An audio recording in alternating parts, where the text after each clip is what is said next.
મળે એવી ગતિ રામજી આપી.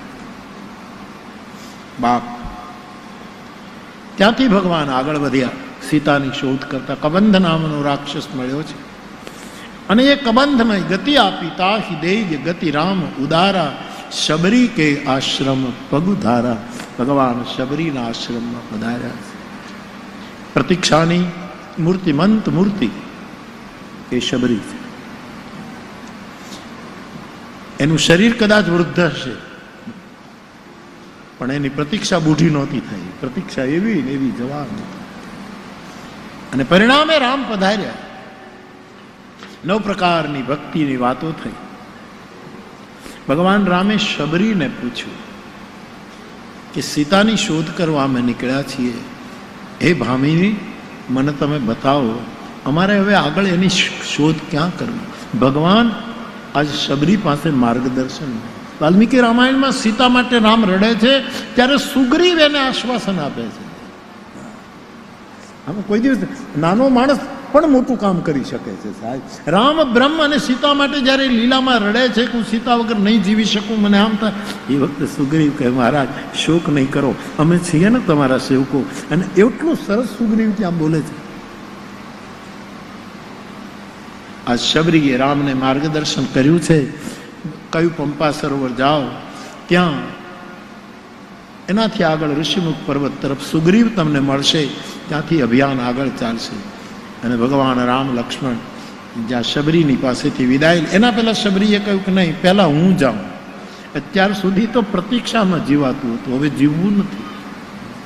હવે જીવવું યોગ અગ્નિ પ્રજ્વલિત કરી શબરી ત્યાં પહોંચ્યા જ્યાંથી પાછા ફરવું નથી. અને શબરીના આખા ચરિત્રનો જે સાર તુલસીએ છંદમાં લખ્યો, નર બીબીધ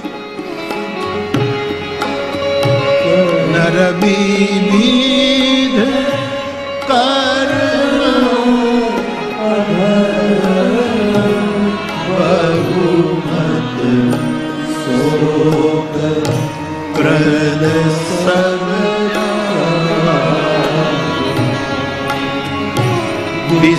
વિશ્વાસ કરી કહે દાસ તુલસી રામ પદ.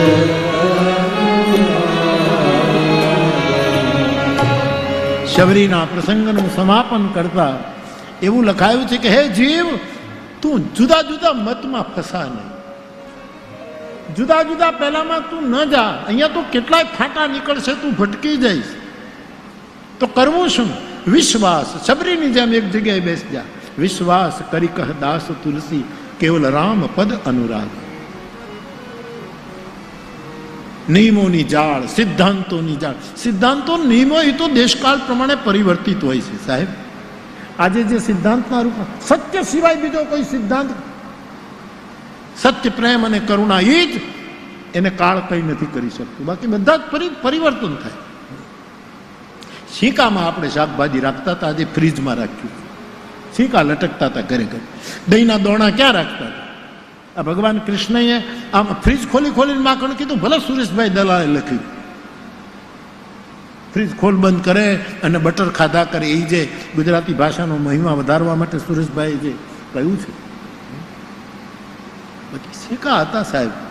કૃષ્ણએ જયારે દહીં દૂધની પહેલી કરી ત્યારે છિયામાંથી જ માટલા ફોડ્યા છે, સિક્કામાંથી. દેશ કાળ પ્રમાણે પરિવર્તન કરવું જોઈએ. વિશ્વાસ કરી કહ દાસ તુલસી રામ પદ અનુરાગ. કથા સાંભળ્યા પછી એક જગ્યાએ બેસી જાઓ, ભટકાવ બંધ કરો. અહીંયા તો અનેક મતો નીકળશે, અનેક પ્રકારની વિચારધારા આવશે. અત્યાર સુધીની બધી કમાણી વેડફાઈ જાય સાહેબ. બાપ દાદાએ ઘરમાં રામ પધરાવ્યો, રામાયણ પધરાવી, ગીતા પધરાવી, એને તમે નર વિવિધ કર્મ અધર્મ. તુલસી કાંઈ અનેક પ્રકારના કર્મોમાં લપેટાવું એ અધર્મ છે. પકડી લો. એ જયદેવે લખ્યું એના સંપાદનમાં બાવો બોર બાંટતા, જે કાલે અહીંયા નીતિનભાઈ લોકાર્પિત કર્યા. એમાં એમ લખ્યું છે કે એક માણસ સુખી હતો, એના ઘરમાં આગ લાગી. આગ લાગી, એમાં બહુ દુઃખી થયું, બધું હળગી ગયું. પણ એને એમ થયું કે મારો દીકરો અંદર હતો, એનું શું થયું છે. એ અંદર જાય તો એક બાળક ભડથું થઈ ગયું, ઓળખાય નહીં. જેમ આજે રાજકોટમાં કોઈ ઓળખાતા નથી, આની પીડા છે. કોઈ ઓળખાણ નથી કે કોણ મૃત્યુ પામ્યું. આટલી બેહદ રીતે બધા બળીને મૃત્યુ પામ્યા. પેલું બાળક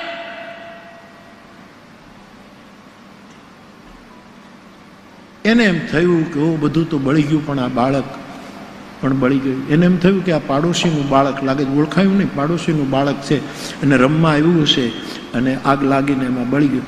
એને એમ થયું પાડોશીનું બાળક. પછી થયું પાડોશીનું બાળક આ સમયે કોઈ દિવસ આવે જ નહીં. અને પછી એને એમ થયું કે કદાચ આ કોણ બળી ગયું, મારું બાળક હશે. હકીકતમાં થયેલું એવું કે ચોર ચોરી કરવા આવેલા અને આ માણસના બાળકને કિડનેપ કરી ગયેલા અને ઘરમાં આગ લગાડતા ગયા. હવે પેલા ચોર ગયા અને થોડા સમય પછી ખબર નહીં, બાળક બુદ્ધિમાન હતું, કંઈક કોઈ પણ રીતે એ કિડનેપ કરીને જેને ચોરીને લઈ ગયા એની જાળમાંથી ફસાય અને પોતાને ગામ આવે છે અને પોતાના ઘરનો દરવાજો ખટખટાવે. જે થોડુંક બચી ગયું હતું ત્યાં હરખું કર્યું, ખટખટાવે. બાપને કહે છે દરવાજો ખોલો. કોણ? કે હું તમારો દીકરો. તું તો બળી ગયો છો. તું ક્યાંથી હોય? તું તો ભડકું થઈ ગયો છે. પણ કે હું તમારો દીકરો છું, દરવાજો ખોલો પિતાજી. પણ બાપ માને જ નહીં કે નહીં, મેં જોયું, મારી નજરે સામે મેં આ બધું જ જોયું છે, બધાએ જોયું છે, તું મૃત્યુ પામ્યો છે. ક્યારેક ક્યારેક આપણને ખબર નથી પડતી કે આપણે બળી નથી ગયા, આપણા સૂત્રો કોક કિડનેપ કરી ગયું છે. અને એ પરમ સત્ય, એ પરમ પ્રેમ, એ પરમ કરુણા આપણા દરવાજા ખટખટાવે છે કે વિવિધ કર્મ બંધ કરો, વિવિધ મતમાં ન જાઓ, હું હજી જીવું છું, દરવાજો ખોલો. એના માટે આ છંદ લખાયો.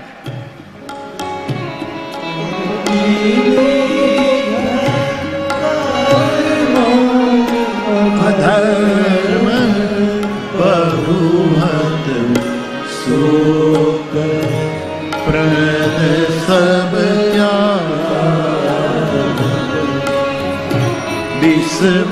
વિશ્વાસ કરી કહે દાસ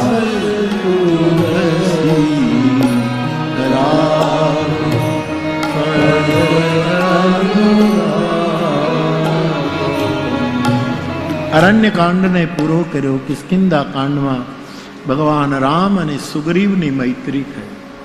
હનુમાનજી દ્વારા એક વિષય અને બીજો વિશ્વાસુ આ બેયનો ભેટો કરાયો.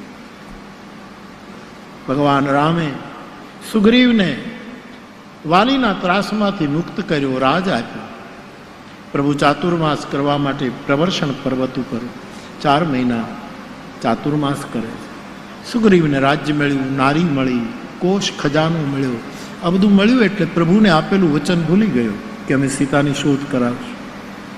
ચાતુર્માસ પૂરો થાય છે. લક્ષ્મણજી ને ભગવાન કહે છે કે સુગ્રીવને જગાડો, એ આપણું કામ ભૂલ્યો છે. સુગ્રીવ જાય. આપણે ઘણી વખત છે ને પરમાત્માનું કામ ભૂલી જઈએ છીએ અને ક્યારેક ક્યારેક કાળ જ આપણને જગાડે છે. કાળ આવીનો લક્ષ્મણ શેષનાગ એટલે કાળ છે. કાળ આપણને જાગૃત કરે. સુગ્રીવ જાગી જાય છે, રામને શરણે આવે છે, યોજના બને છે. જેટલા રીંછ અને વાનરો હતા એને 3 દિશામાં જાનકીની ખોજ માટે મોકલ્યા. ઉત્તરમાં, પૂરબમાં, પશ્ચિમમાં. દક્ષિણમાં જે ટુકડીને મોકલવી છે એ વાનરની ટુકડીના નાયક યુવરાજ અંગદ છે.